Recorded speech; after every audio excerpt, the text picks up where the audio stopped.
Salut, dans cette nouvelle vidéo, nous allons créer un carrousel d'images interactif en utilisant HTML, CSS et JavaScript. Nous allons expliquer chaque étape du processus, donc même si vous êtes débutant, vous pourrez suivre facilement cette vidéo.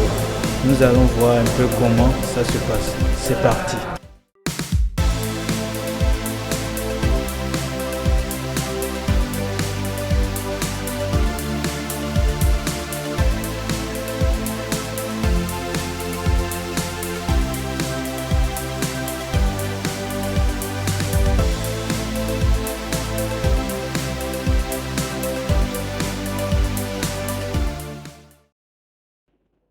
Alors, si vous téléchargez le lien dans la description, vous aurez un fichier HTML, un fichier CSS et un fichier JavaScript.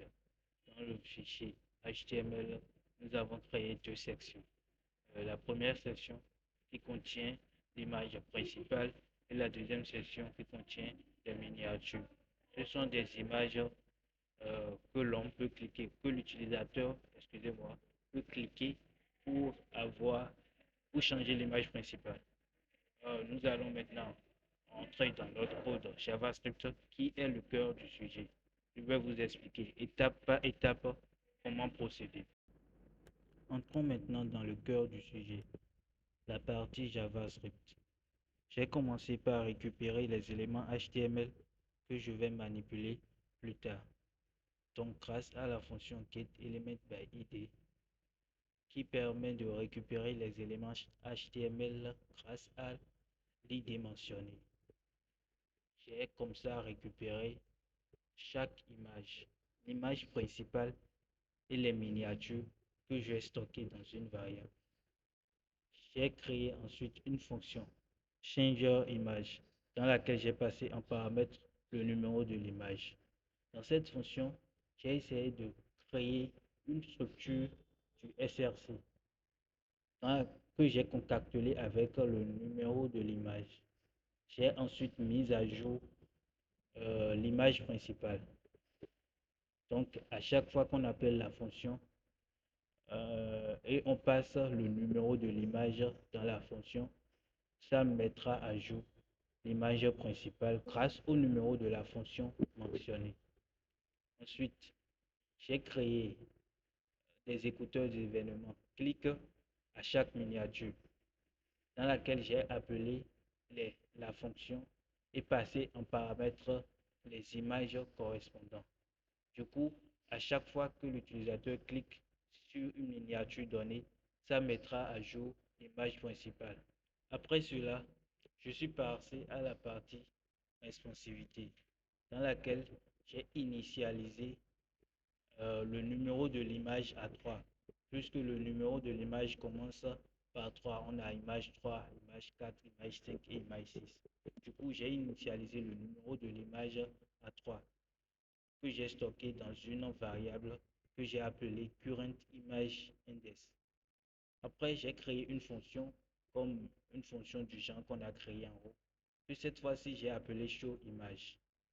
Et j'ai aussi essayé de mettre à jour le SRC de l'image principale.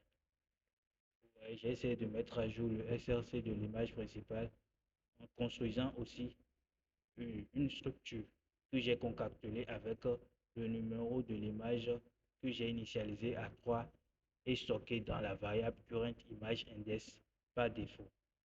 Après, j'ai commencé par créer une fonction preview image que j'ai appelée prevImage qui va permettre de défiler en arrière, c'est-à-dire d'aller en arrière.